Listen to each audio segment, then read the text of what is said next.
Hey there mga ka-Python. So ngayon, pag-usapan natin na pag-usapan natin yung bagay ng coding.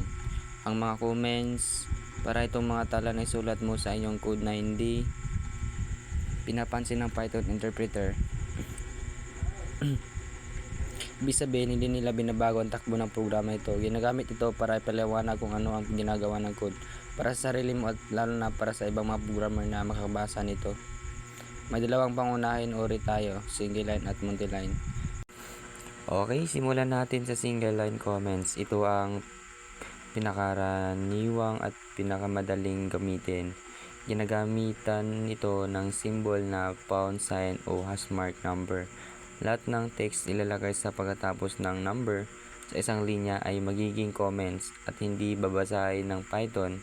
Pwede mong ilagay ang number sa simula ng linya o sa dulo ng isang code line para i-explain ang specific na bahagi nito. So ngayon naman para sa multiple comments, paano kung gusto nating maglagay ng mahabang explanation na aabot ng maraming linya?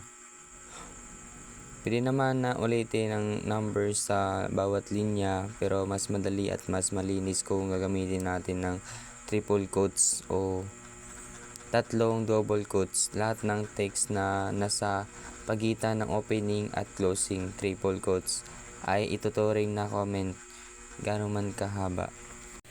Kaya ayan, natutunan na natin kung paano gamitin ang single line at multi-line. So comment sa Python, tandaan ang comments ay hindi lang para sa ibang tao, para din sa mga future you na posibleng makalimot sa ginagawa mo. Gawing habit ang paglalagay ng comments para laging malinis at matinding naintindihan ang code mo.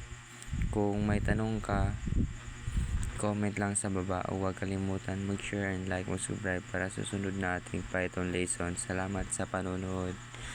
Goodbye and bless you.